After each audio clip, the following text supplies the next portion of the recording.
Reciban todos el saludo más cordial. En estos coloquios espirituales en el día de hoy, como lo habíamos advertido, vamos a tratar de hacer una experiencia nueva, es decir, de entrar en una enseñanza que esperamos que sea muy práctica y muy útil para todos ustedes. Mientras se reúnen las personas que siempre quieren estar con nosotros, pensemos nomás un momento en algunas de las cosas que ya hemos vivido y aprendido juntos. En particular, porque me sirve para lo que quisiera que hablemos en esta noche, la importancia del diezmo bíblico, del diezmo que manda Dios, como una forma de agradecer a Dios nuestro Señor, todos sus beneficios. La teoría del diezmo es la siguiente. El diezmo es una partecita de lo que tenemos, que porque reconocemos que Dios nos lo dio, entonces con esa partecita devolvemos al Señor como un gesto la totalidad. Dios me lo dio todo y yo con esta parte que no consumo, que no me reservo para mí, que la entrego a la iglesia, que la entrego al Señor, con esa partecita le significo al Señor que le agradezco y que reconozco que todo lo recibí de Él. Le retorno a Él una parte del todo.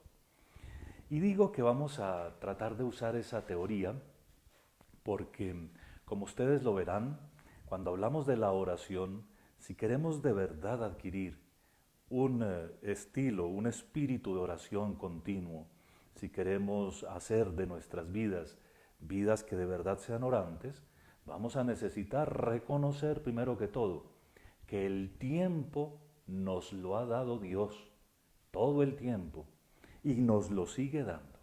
Y que precisamente porque el tiempo nos viene de Dios como un regalo, es justo, es importante, es hasta necesario que una parte de ese tiempo se le dedique exclusivamente a Dios. Y con esa idea vamos a comenzar, porque la oración es el momento, el espacio que se dedica exclusivamente a Dios nuestro Señor porque Él lo merece. La oración es la expresión más pura de la fidelidad nuestra al primer mandamiento. Si de verdad amamos a Dios sobre todas las cosas, vamos a tener espacios y lugares para la oración. Pero comencemos entonces, ahora sí, formalmente, en el nombre del Padre, y del Hijo, y del Espíritu Santo. Amén. Padre Celestial, que en tu Hijo muy amado, Príncipe y Señor del universo entero, nos has abierto la comprensión de tus misterios por la palabra que Él nos ha regalado, danos en este tiempo la posibilidad de entrar con la ayuda de tu Espíritu en los misterios que nos revela la palabra.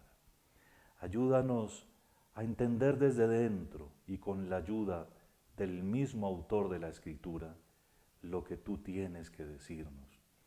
Y sobre todo, Señor, te pedimos hoy que nos ayudes a recibir de tal forma la enseñanza que podamos llevarla a nuestra vida y que así lleguemos a ser verdaderamente personas de oración. Y todo esto, por supuesto, lo pedimos, como lo pide la Iglesia, por nuestro Señor Jesucristo, tu Hijo, que vive y reina contigo en la unidad del Espíritu Santo y es Dios por los siglos de los siglos. Amén. Muy bien. Pedimos al Padre que nos abra la comprensión de la Escritura y vamos a entrar, primero que todo, por el camino de la palabra. Dice así en el Evangelio de San Mateo, el capítulo 7, el trozo que queremos comentar esta noche: pedid y se os dará, buscad y encontraréis, llamad y se os abrirá, porque todo el que pide recibe, quien busca encuentra, y al que llama se le abre. Si a alguno de vosotros le pide su hijo pan, le dará una piedra. Y si le pide pescado, le dará una serpiente. Pues si vosotros, aun siendo malos, sabéis dar cosas buenas a vuestros hijos, cuánto más vuestro Padre que está en los cielos dará cosas buenas a los que le piden. Así pues, todo lo que deseáis que los demás hagan con vosotros, hacedlo vosotros con ellos, pues esta es la ley y los profetas. Damos gracias a Dios por su palabra y por los mundos que nos abre. En primer lugar, y en esta noche, esperamos que nos abra su propio mundo, el mundo de Dios, porque la oración es sobre todo eso. Es la entrada en el mundo de las tres personas divinas. Es la entrada en el misterio de la Trinidad, ayudados por el Padre que nos llama, que nos ha creado sacándonos de la nada, que nos pone en manos de su Hijo, nos entrega a Él para que Él nos rescate, nos salve y nos ponga en su presencia, que por el Hijo además nos permite tener la palabra en un lenguaje que nosotros entendemos, y con la ayuda del Espíritu Santo que inspiró la Escritura y que nos ayuda a entenderla desde dentro, es decir, desde allí, desde donde es su misterio más propio. Pidan y se les dará, busquen y encontrarán, llamen y se les abrirá, porque todo el que pide recibe, el que busca encuentra y al que llama se le abre. Esas frases las habíamos ya analizado con ocasión de la primera enseñanza sobre la oración que hicimos en estos programas. Si ustedes recuerdan bien, comentando el capítulo 6 del Evangelio de San Mateo, habíamos visto que las tres obras de piedad, las tres obras de justicia, eran clásicamente el ayuno, la oración y la limosna. Habíamos repasado el Padre Nuestro y con ocasión de la enseñanza breve que hay allí sobre la oración, habíamos abierto los campos y habíamos ofrecido bastantes enseñanzas, casi todas ellas tomadas del Catecismo de la Iglesia Católica o comentadas pues aquí por nosotros. De todas maneras, hoy llegamos a este texto que nos había servido para ilustrar ese otro, pero que no lo hemos leído todavía en el Evangelio de San Mateo. Nos habíamos encontrado con palabras casi exactas en el Evangelio de San Lucas, en el capítulo 11, y en esa ocasión habíamos dicho, entre otras cosas, que el Evangelio de San Lucas se distingue porque en él Jesús aparece siempre orando y enseña con mucho gusto a los demás a orar. Arrastra con su ejemplo, pero además enseña. Pues hay pequeñas diferencias entre los dos textos que dicen lo mismo: pidan y se les dará, busquen y encontrarán, llamen y se les abrirá. La primera diferencia es el contexto. En San Lucas, si lo recuerdan bien, en el capítulo 11, en San Lucas, ya muy avanzado el Evangelio, la enseñanza sobre la oración se pone dentro de un conjunto de enseñanzas sobre el mismo tema, incluido el Padre Nuestro. Aquí no viene después del Padre Nuestro en Mateo, pero allí sí. En Lucas, nuestro Señor Jesucristo aprovecha para dar estas sentencias clarísimas sobre lo que alcanza la oración dentro de un contexto de su vida a Jerusalén. Jesús ya va de camino al cumplimiento de su misión por su pasión y su resurrección, y está conformando el grupo de sus discípulos, de los que lo seguirán más estrechamente. En Mateo está el inicio. De hecho, la predicación de Jesús comienza con el Sermón de la Montaña. Y en este ambiente, en el contexto de Mateo, se presenta desconectada aparentemente de las otras enseñanzas sobre la oración, que también están en este precioso Evangelio.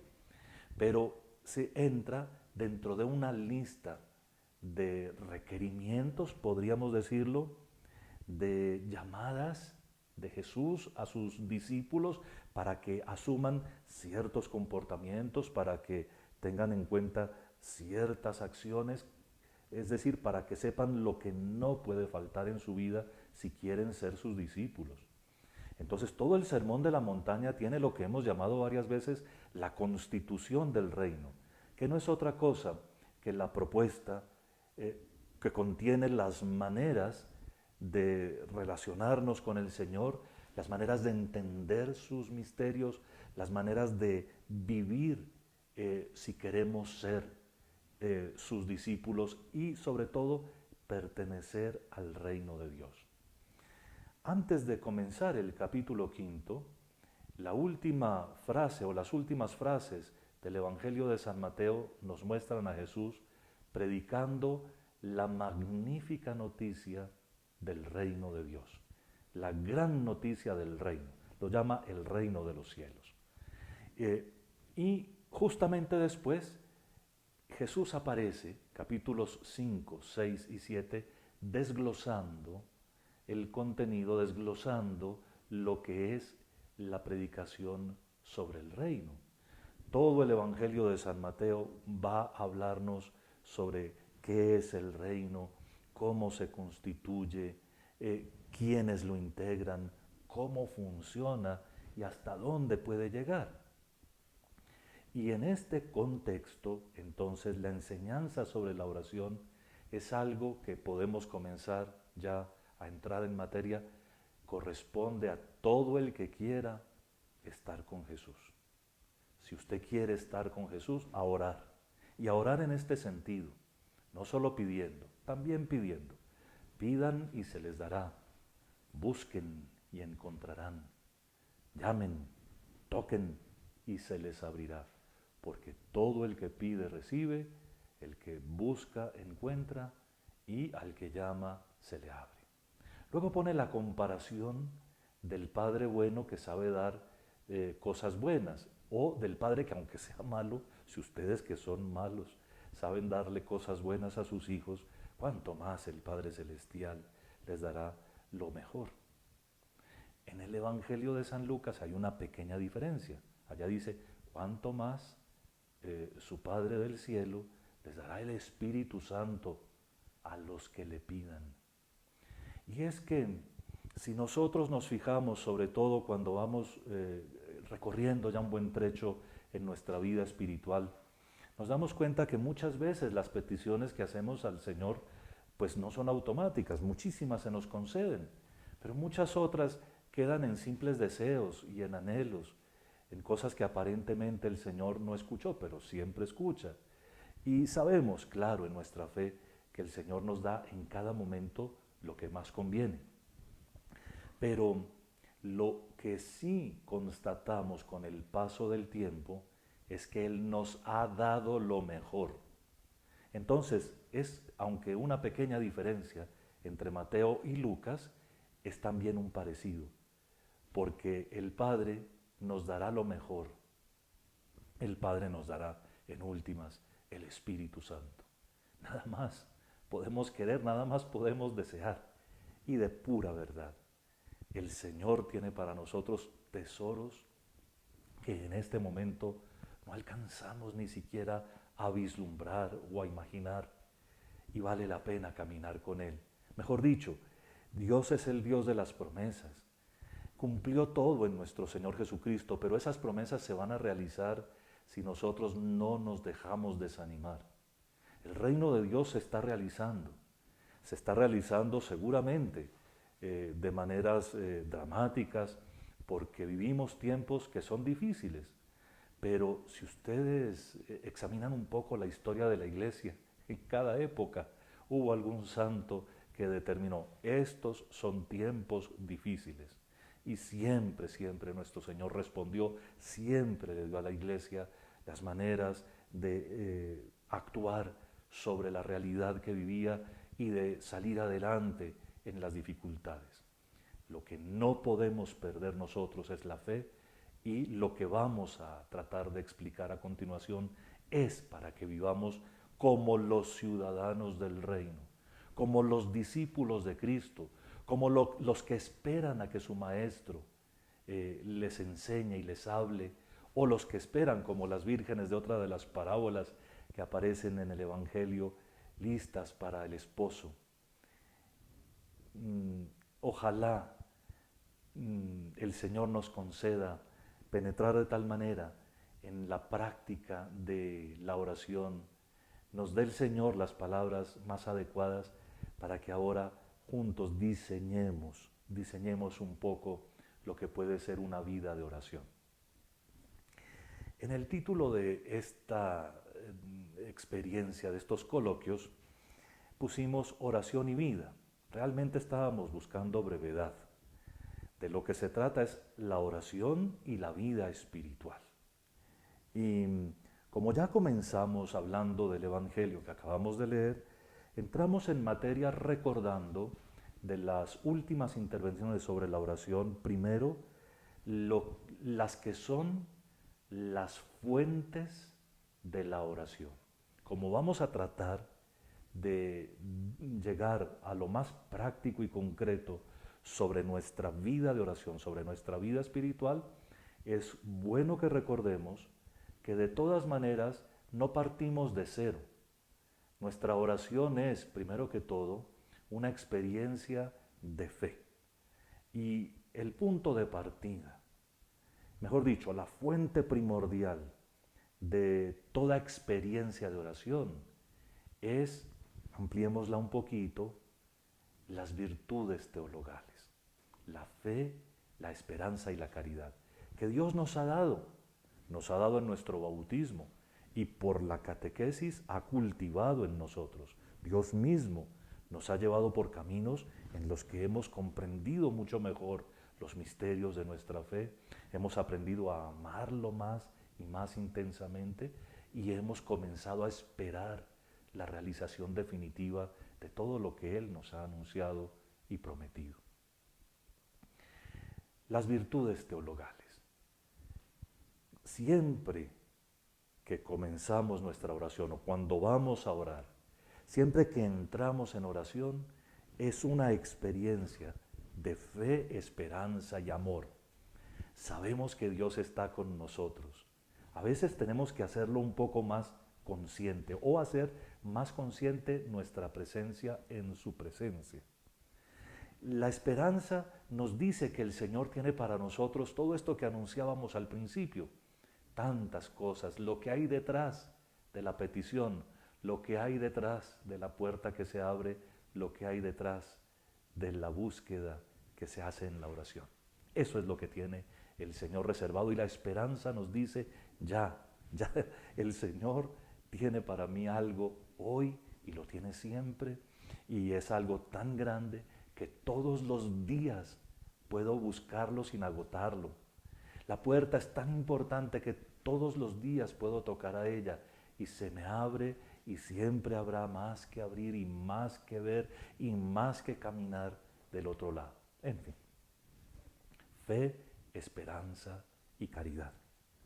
Segunda fuente de la oración, la Sagrada Escritura. La palabra de Dios es fuente principalísima de la oración porque para nosotros, que somos seres humanos, el diálogo perfecto se entabla cuando oímos que el otro conversa. Aunque hay formas de comunicación sin palabras, evidentemente, una mamá con su hijo, un papá con su hijo, aunque hay formas no verbales de comunicación, de todas maneras, nuestras comunicaciones más explícitas son palabra con palabra.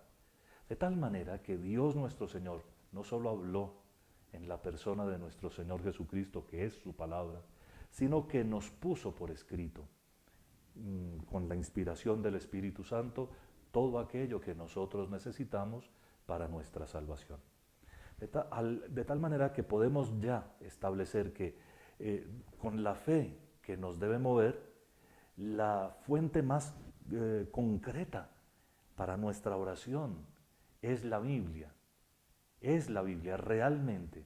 Y como diremos enseguida cuando recordemos los tipos de oración, hasta para la oración vocal, con los salmos que podemos siempre recitar y siempre disfrutar, porque son palabra de Dios que nosotros le dirigimos también a Dios.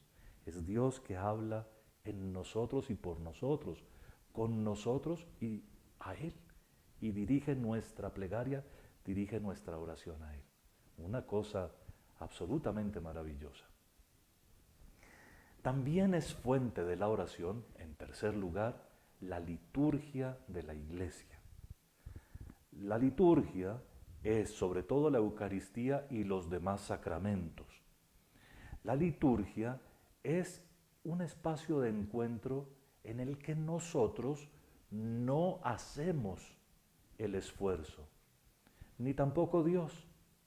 La liturgia es una acción que Dios ha puesto en manos de su iglesia, de su esposa, para que ofrezca el verdadero culto que le agrada al Padre.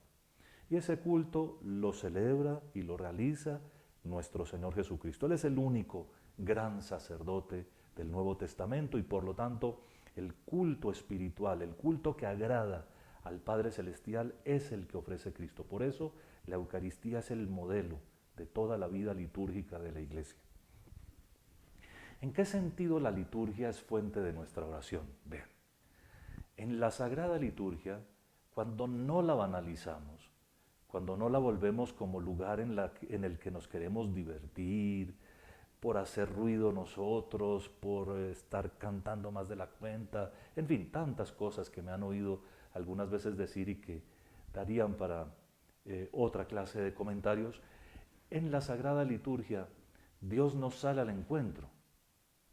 En la Sagrada Liturgia, mientras Cristo realiza su sacrificio sin repetirlo, el mismo del Calvario, mientras lo realiza involucrándonos a nosotros y nosotros nos ofrecemos con Él al Padre, Él pone también en manos de la Iglesia, es decir, de todos nosotros, su ofrenda.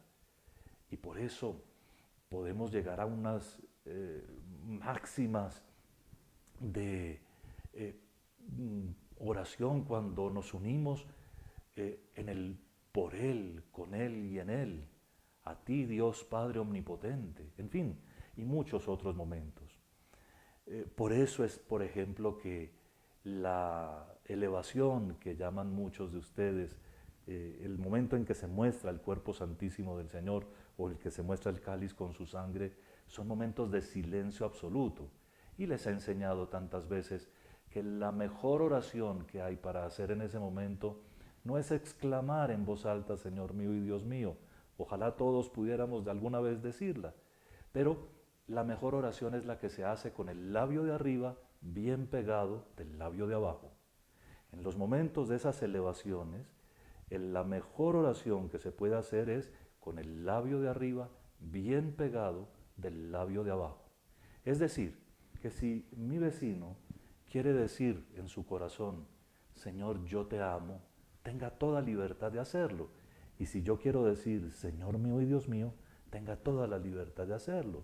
Pero si en cambio el otro vecino quiere decir, Señor, perdóname, Señor, ayúdame, esté también en posibilidades de decirlo. En la liturgia, de muchas formas, por esa manifestación de la presencia de Dios, nuestra alma se eleva en oración. Por eso es tan importante celebrar liturgias dignas. Y en esas liturgias dignas, Dios nos enseña a orar y nos da herramientas para nuestra oración. De la manera como la Iglesia celebra su liturgia, aprendemos nosotros, por ejemplo, las maneras como nos dirigimos al Padre, siempre por Cristo en el Espíritu Santo, o las palabras con las que agradecemos, con las que nos acercamos a Dios. Fíjense cómo en la liturgia solo se dice yo cuando es para reconocer el pecado o profesar la fe. Yo confieso o creo en Dios Padre Todopoderoso. De tal forma, entonces, queridos hermanos, que en la liturgia sí tenemos una fuente muy práctica de oración y tenemos que aprender a sacar de allí el provecho que contiene. Y cuarto, la realidad propia, la realidad en que vivimos, la nuestra, pues la personal, pero también la del mundo. Fuente de oración, fuente para nuestra oración, es lo que vivimos. ¿Se acuerdan que hace un momento les dije que la oración silenciosa puede servir para que uno diga, Señor, perdóname, y para que otro diga, Señor, yo te amo. Pues bien, la realidad de cada uno es conocida por Dios nuestro Señor. Su Espíritu ha sido derramado en el nuestro y por lo tanto vive y siente con nosotros. El Espíritu Santo sabe y es testigo de todo lo que ocurre en nuestro interior y por lo tanto nuestra propia realidad personal es interesantísima para Dios. Dios es un papá que se interesa fundamental y totalmente por cada uno de sus hijos en su realidad más íntima. De tal manera que si nos sentimos tristes, podemos decírselo, y si nos sentimos contentos también. Si en algún momento tenemos dudas, se las planteamos al Señor.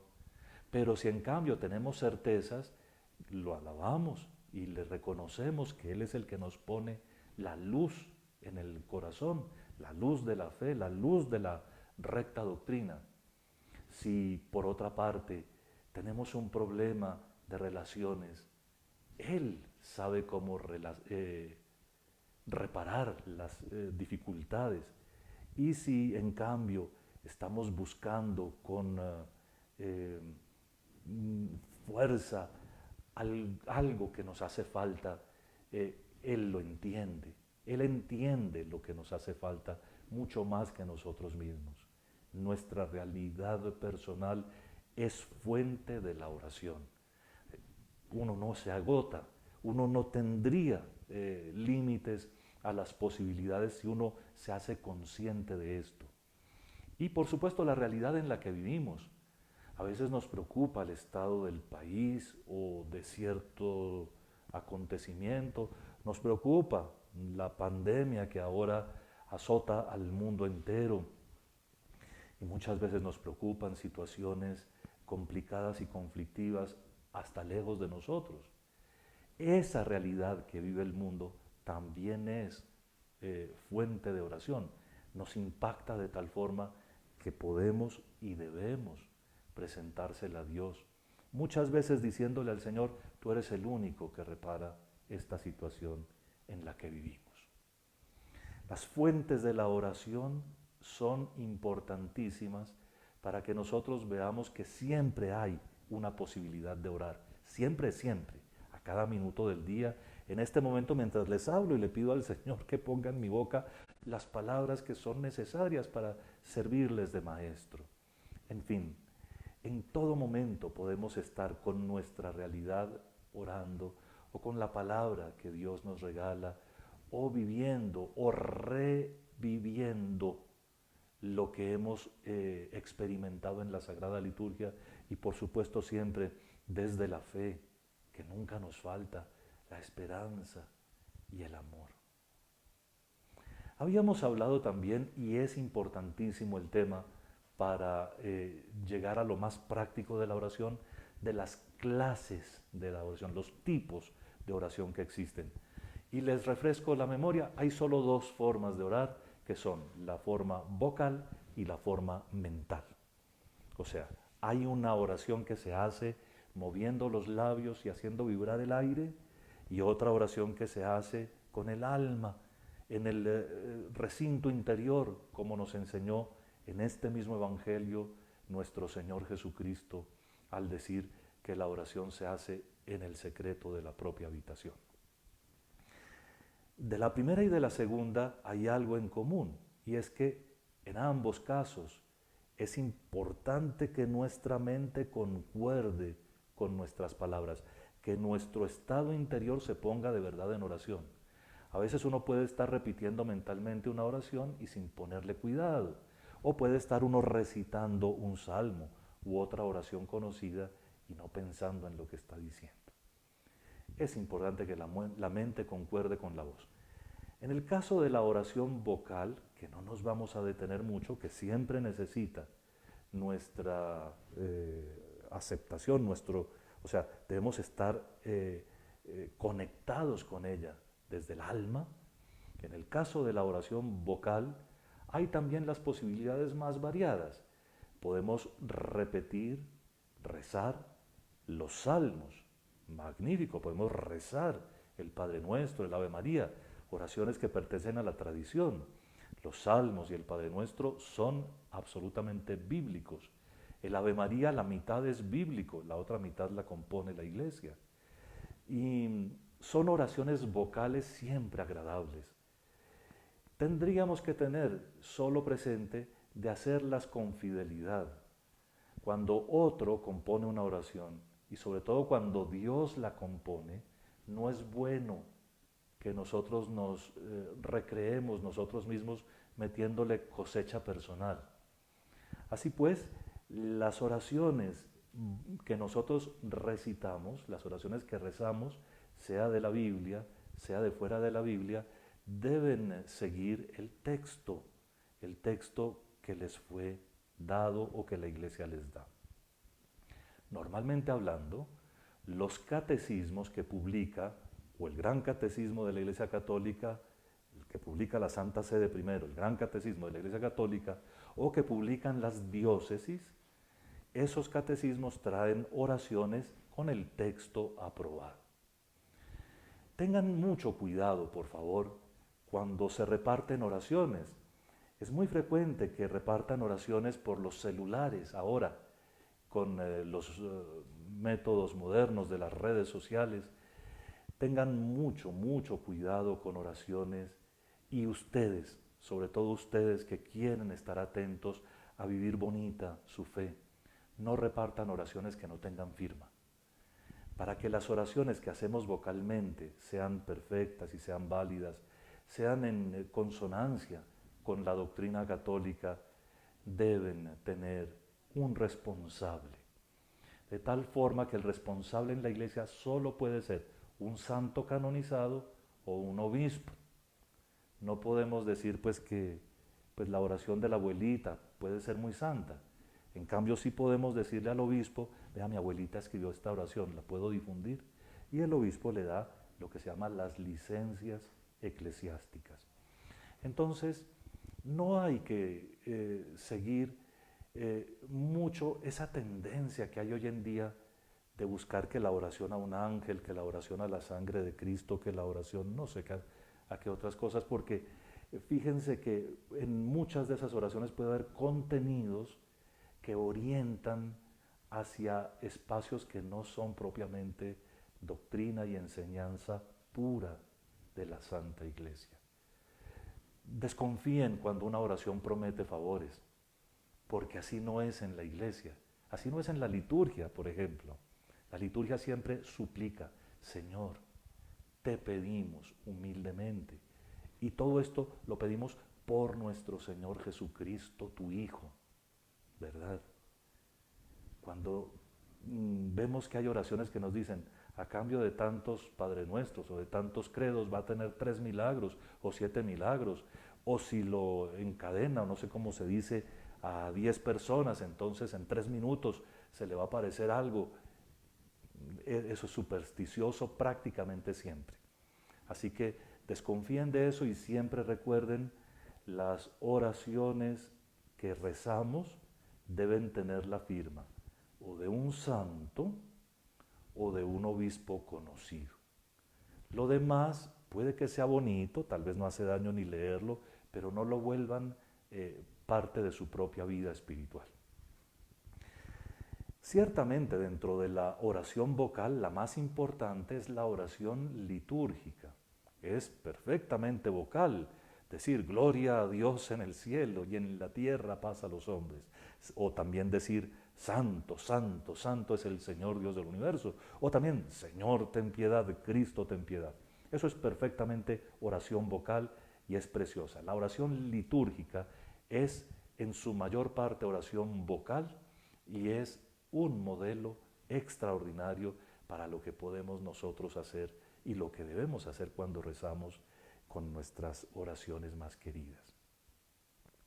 La oración mental se presta para, digamos, más posibilidades, porque cuando se trata de relacionarnos con Dios en el secreto del corazón, pues Dios tiene posibilidades infinitas. Así que, hablando de la oración mental, Quisiera contarles que en la iglesia se ha llamado tradicionalmente la meditación. Como uno se va y se encierra en algún lugar o se pone en alguna banca de la iglesia o en algún lugar especial de su casa, nomás a orar, lo ven a uno meditando. Por supuesto que no es exacta la expresión, pero cuando se habla de oración mental es lo que equivale a ¿qué está haciendo el Padre? Está meditando, está meditando. Y podemos llamarla así porque es una forma muy bonita, ¿no?, de entender que es una oración meditada. Pero les repito, Dios tiene infinitas posibilidades. Es entonces una oración que se realiza en el secreto del alma, en el secreto del corazón, y puede ser la simple conversación con Dios o la quietud también. A veces uno siente que no hay que hablar, que solo estar ahí es importante. Como cuando dos personas que se aman se quedan calladas, pero están gozando de la presencia del otro ahí al lado. El santo cura de Ars tenía la experiencia muy bonita que una vez les conté de haber visto al campesino que sin mucha ciencia ni mucha piedad se sentaba o se arrodillaba delante del sagrario. Y al preguntarle un día, ¿y tú qué haces cuando estás allí delante de Jesús sacramentado? Contestó, yo lo miro y él me mira. Y basta. Muchas veces la sola quietud, cuando se experimenta como paz, como no necesidad de estar hablando, es ya la oración que Dios quería tener con nosotros. Y se reconoce por su efecto. Cuando el alma queda en paz, cuando al final del ratico que destinamos a la oración podemos decirle gracias, Señor, por este rato que pasamos juntos. Perfecta oración era lo que había sido, perfecta oración, aunque no hubiera mucho discurrir de pensamientos. La quietud de la mirada amante, la meditación que se ayuda de la inteligencia, es decir, la meditación que repasa, que entiende, que ve, por ejemplo, lo que les dije ahora. Aquí en San Mateo no dice que Dios les da el Espíritu Santo, dice que les da cosas buenas. En fin, ¿qué es lo que hay aquí? ¿Cuál es la diferencia? ¿Qué es en últimas el acento que cada uno le pone? Eso es la meditación. Y la contemplación, que como su nombre lo indica, es usar los sentidos, pero no los materiales, usar los sentidos del alma, los sentidos interiores, la vista del alma, que el alma también ve, el oído del alma, porque el alma también oye, y así sucesivamente en la captación sobre todo de lo que la palabra de Dios nos transmite. Y por supuesto, nuestros coloquios son siempre también oración, que puede ser verbal cuando charlamos con Dios o mental cuando al final de una oración le estamos dando gracias al Señor por todo lo que pasó. En cuanto al contenido de la oración, eso ya lo vimos en las últimas conferencias sobre la oración. La oración puede ser de súplica, como lo dice el texto que leímos al inicio de nuestro encuentro de hoy. Uno puede pedir favores, ¿sí? Necesitamos algo, te pido, Señor, si es tu voluntad que me concedas esto. Uno puede pedir también una gracia espiritual, Señor, aumenta mi poca fe, Señor, enséñame a orar. O uno puede también pedir perdón, y esa es una súplica extraordinaria que la Iglesia Católica recomienda vivísimamente. Recuerden, la liturgia como fuente de la oración, ¿cómo comienza la misa siempre? ¿Cómo comienzan la mayoría de las oraciones en la Iglesia Católica? ¿Por qué sentimos nosotros necesidad de purificarnos cuando vamos a entrar en la presencia de Dios? Eso es muy importante. Oración de súplica. La oración también puede ser de intercesión, que es lo mismo de la súplica, pero aplicado a otros. Pedimos esto por aquel y por el de más allá. La oración de acción de gracias, de la que hablamos ampliamente en las últimas intervenciones, la oración de adoración y de alabanza, que se parecen en que pueden sacar un poco al alma de sí misma, que se extasía y se emociona viendo las grandezas de Dios, y la alabanza que hace que eso se comunique con algunas palabras. Yo te alabo, Señor, por esta grandeza tuya, por este amor con que nos alimentas, por este regalo que nos haces de poder compartir estas ideas para poderte alabar en últimas mejor, más y mejor. Gracias, Señor. Te alabo, Señor. Bien. Entonces dijimos de los tipos de la oración en cuanto a su expresión, vocal o mental, en cuanto a su contenido, súplica, intercesión, acción de gracias, adoración y alabanza, y en cuanto a su origen, y con esto terminamos esta parte, puede ser subjetiva u objetiva, y lo voy a explicar. En cuanto a su origen, la oración mental puede ser una oración que parte del sujeto humano, que se eleva hacia Dios de las formas que ya hemos mencionado y tiene la iniciativa, o puede ser objetiva. Y entonces ya no es el sujeto humano, ya no es mi propio yo, sino es Dios el que me da la oración. Dentro de esa oración más objetiva hay dos detalles importantísimos. Hay una oración supremamente objetiva, que es la oración con la Biblia. De hecho, es tan objetiva que Dios me habla y yo le respondo. Eso es objetivo. Objetivo quiere decir que la iniciativa fue de Dios. Les pongo un ejemplo. El texto de hoy no lo escogieron ustedes. Están recibiendo los frutos de esto. Dios se los regala. Cuando Dios me regala a mí, la oración es una oración objetiva, parte de Dios. Y a veces Dios nuestro Señor da a ciertas almas una forma de contemplación que ya no es de la Biblia objetivamente, pero sigue siendo supremamente objetiva, de sus misterios. Es como si vieran a Dios, pero a Dios nadie lo puede ver, dice la misma palabra. Entonces, son llevados por Dios mismo a contemplar la grandeza de sus perfecciones, los misterios más profundos de su proyecto de amor. Y los santos tienen páginas preciosísimas al respecto. Esa se llama, para los que quieren tener sus apuntes muy ordenados, la contemplación infusa. Entonces, a este nivel de la oración mental objetiva, tenemos una contemplación de la palabra de Dios que podemos hacer todos, ustedes y yo, porque aquí está el regalo de Dios en la Biblia, y eso es supremamente objetivo. Es tan objetivo que nos trae la realidad bíblica ante el alma, ante nuestro propio ser. O puede ser contemplación infusa, es decir, que Dios infunde en el alma la capacidad de ver y de entender algo que de otra manera ni se vería ni se entendería. Bien. Y les prometí hacer una introducción a ciertas cuestiones mucho más prácticas. Comencemos por lo siguiente. Cuando les hablé de las obligaciones de tipo económico que tenemos todos los cristianos, les decía que esas obligaciones son adaptadas a los estados de vida. Unas son las obligaciones económicas de un religioso que ha hecho voto de pobreza, otras son las de un sacerdote al que conviene una vida modesta, y otras son las obligaciones económicas de alguien que tiene que velar por su familia, por su casa, por el futuro de sus hijos, de tal manera que nadie en la iglesia confunde ni enreda las cosas. Y los problemas a nivel de cuestión económica son de conciencia. Cada uno de nosotros sabe cuánto puede dar y cómo lo puede dar.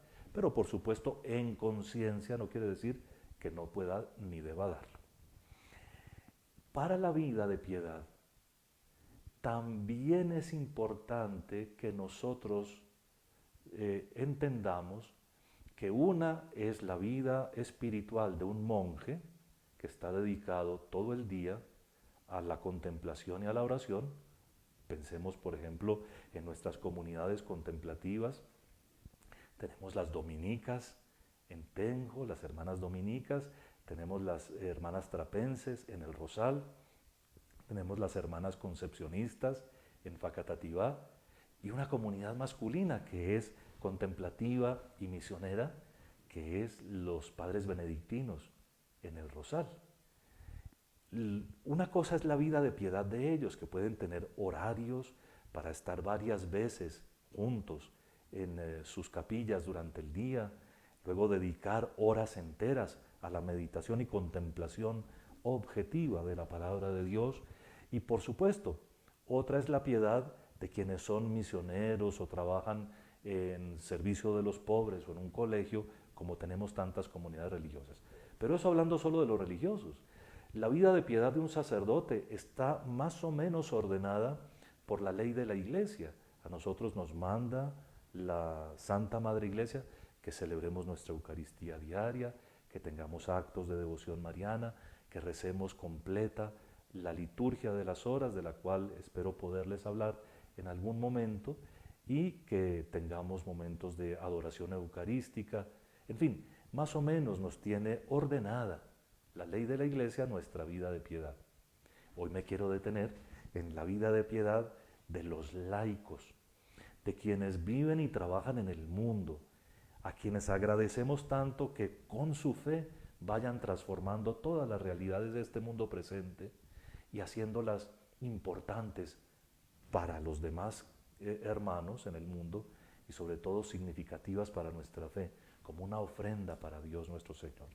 Porque eso es lo que hacen ustedes con su trabajo y con su vida de familia en medio del mundo, siendo amasados por Dios mismo en la masa del mundo que crece porque ustedes están allí. Vean, uno tiene que tener en cuenta, para llevar una vida de piedad sana, que uno trabaja en esto o en aquello, que los horarios o se los propone uno o se los pone la empresa, que los tiempos de descanso son tales días y no tales otros, porque normalmente hablando, la vida de piedad se organiza con una gran inteligencia. Es decir, viendo cuáles son los momentos del día en los que puedo disponer del tiempo suficiente para ciertos ejercicios de piedad. Entendiendo eso, es decir, que su realidad es muy importante, lo que usted hace es muy importante, lo primero que hay que tener en cuenta es que todo su día le pertenece a Dios. Y puede que a veces no pueda estar diciendo un Padre Nuestro, como en este momento no podría decirlo yo, pero sí puede estar en contacto con Dios, por ejemplo, por una simpatía del alma, que está siempre tratando de tener presente a Dios, aunque esté haciendo un trabajo que es muy común y corriente. Pienso en la labor de una persona que tiene que fabricar algo o que tiene que construir alguna cosa. Son labores que no parecen religiosas, pero que si uno tiene el alma conectada con Dios, se vuelven prácticamente oración. Todos ustedes pueden tener contacto permanente con Dios. Y ese sería uno de los objetivos de una buena vida espiritual, no perder el contacto con Dios. Y si lo perdemos, pues recuperarlo. Señor, me estaba olvidando de ti, pero aquí vamos otra vez. Y tener siempre presente a Dios. A veces sirve tener una sonrisa en la cara y si alguien nos pregunta, ¿y usted a quién le sonríe? Decir, esa es de Dios. Hay una sonrisa que le pertenece a Dios. Es decir, hay una actitud del corazón que le pertenece a Dios y que Dios sabe. Dios sabe que es para Él, aunque tengamos que ocuparnos en muchas y muy variadas cosas. Sin embargo, hay cosas que todos pueden hacer. Por ejemplo, al levantarse, hacer primero que todo actos de fe, esperanza y caridad. ¿Qué quiere decir eso? Señor, yo creo en ti. Aviva mi fe en este día. Yo espero en ti. Pongo mi confianza en tu acción. Yo te amo y no quiero hacer nada más en este día que amarte todo el día. También en algunos devocionales católicos, con licencias de un obispo, en algunos devocionales católicos hay fórmulas muy bonitas para hacer actos de fe, esperanza y caridad. Pero fíjense lo fácil que les hice Señor, yo creo, yo espero, yo te amo. Y ponerle alguna frase que salga de su corazón. Primero cuando nos levantemos, antes de mirar el último mensaje del WhatsApp o no sé, de la última comunicación del celular, yo te amo, Señor, yo te amo. Por supuesto, en ese momento también una acción de gracias por el nuevo día, la súplica humilde que le dirigimos al Señor de cumplir su voluntad durante toda la jornada y una entrega confiada en sus manos. Si tenemos intercesiones particulares, ese también es el momento. ¿Sí? Por ejemplo, Señor, tú sabes que está enferma tal persona que quiero mucho, por favor, socórrela en este día. Y así sucesivamente. Una circunstancia muy bonita es que estos actos de piedad en la mañana, cuando nos levantamos, se pueden prolongar inclusive durante el tiempo en que nos estamos organizando para prepararnos para nuestra vida del día. Así, si en vez de estar oyendo radios o televisores estridentes, estamos hablándole al Señor de lo que va a pasar en el día y pidiéndole lo que necesitamos, va a cambiar mucho nuestra vida. Los que quieran tener una vida de mayor perfección, madruguen un poco más, calculando el tiempo de llegar a su trabajo y destinen a la oración mental un ratico. Creo que para que la oración mental tenga provecho profundo, para que realmente renueve nuestra vida y cambie nuestra existencia, con unos 10 minutos podríamos comenzar. La mayoría de los sacerdotes tratan de hacer media hora diaria, la mayoría de las comunidades religiosas tratan de hacer una hora diaria antes de comenzar la jornada. Qué bueno que pudieran 10, 15 minutos o 20 para hacer la oración mental con esas notas que les mencioné, con esos ejercicios internos, un ratico de lectura de la palabra, de meditación o contemplación de la misma. Y eso lo pueden hacer todos, seguramente todos. Con las comidas, vean, todo nos viene de Dios, aunque hayamos pagado por eso. Por eso, al principio de todas las comidas, bendigámoslas. Bendecir algo no es tarea solo del sacerdote. Por supuesto que por respeto, de pronto no siempre conviene hacer el signo de la cruz, pero uno puede decir, Señor, te bendigo por estos alimentos que pones sobre nuestra mesa. Y si estamos con otro, nunca te bendigo. Señor, te bendecimos por los alimentos que has puesto en nuestra mesa y te pedimos que nos den energías para vivir nuestra vida siempre dedicados a ti. Qué taleza tan sencilla. Y ustedes pueden componer unas mucho más bonitas seguramente. Y al final de las comidas, gracias. Gracias, Señor. Cuando uno deja de dar gracias, uno deja de entender que todo nos viene de Dios. Y cuando uno deja de dar gracias, el alma se seca. Acuérdense que Eucaristía traduce acción de gracias. Si uno deja de dar gracias, el alma se seca. Eso con las comidas. Ahora pensemos en cualquier momento del día, de acuerdo con las posibilidades de cada uno, una visita al Santísimo Sacramento. ¿Qué tal si todos tenemos parroquias cercanas que nos reservemos 5 minuticos? Por ejemplo, antes de llegar al trabajo o antes de llegar a la casa después del trabajo. Ir, ponernos de rodillas delante del sagrario, hablarle a Jesús sacramentado, que nos pudiéramos poner por lo menos 5 minuticos no más. Les cuento una experiencia. En la diócesis que tuve antes de venir a esta diócesis de Facatativá, tuve una capillita personal muy cerquita del lugar donde reposaba. Y entonces tenía yo la tentación de pasar y saludar al Señor muy rapidito.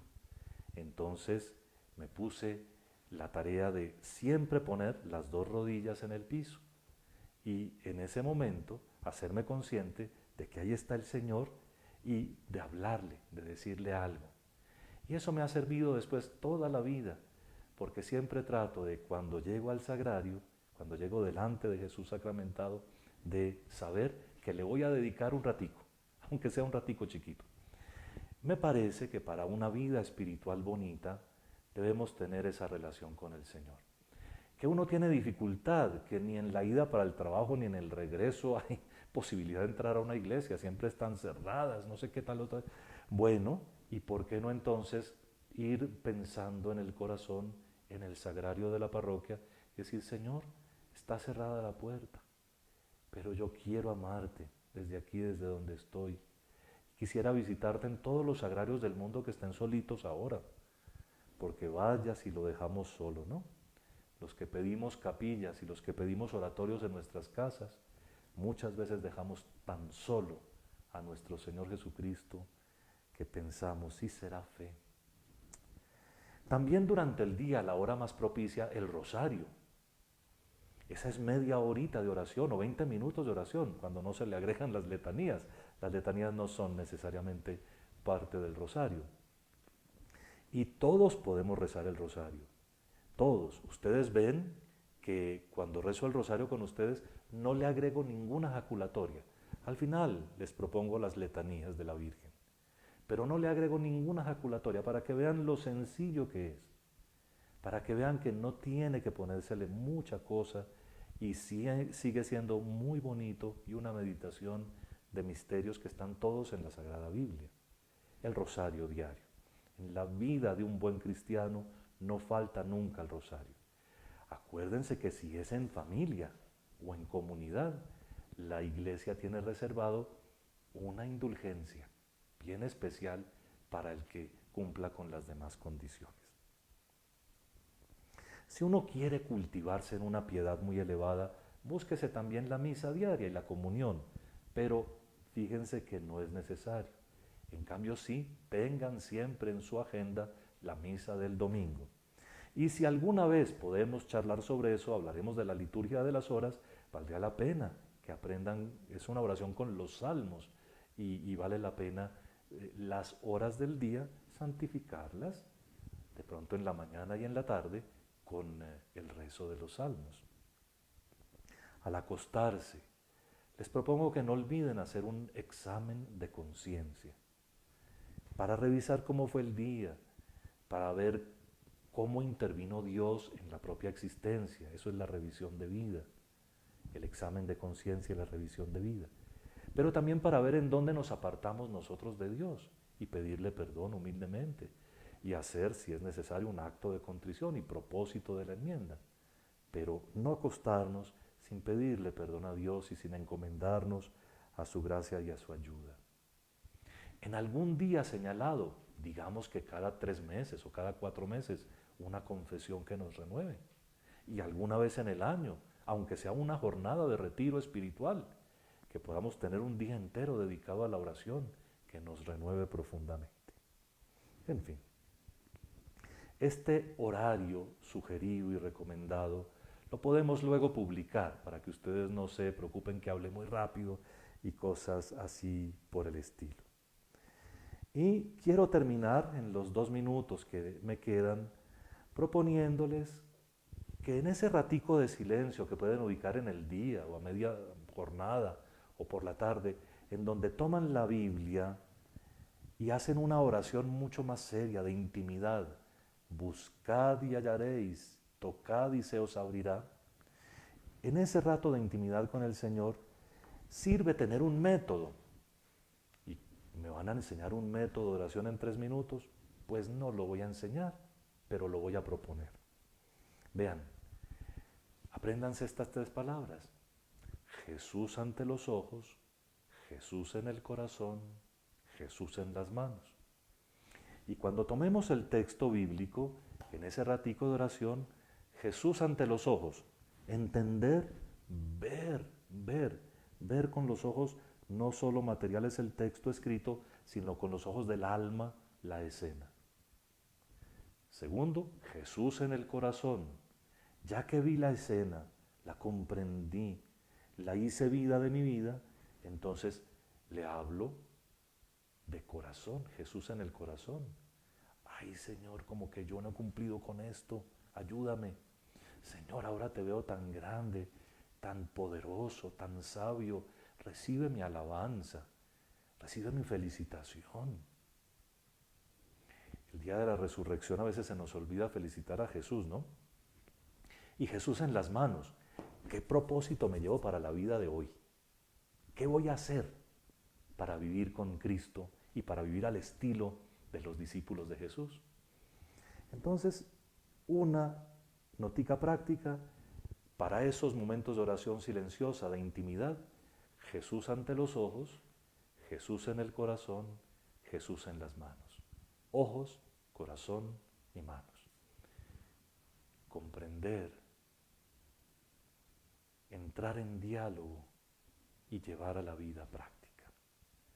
Mis queridos hermanos, espero que estas notas que hacemos ahora sobre la oración y sobre una vida práctica de oración les sirvan para que cada uno de ustedes haga, diseñe su propio horario de vida. Todos necesitamos un horario.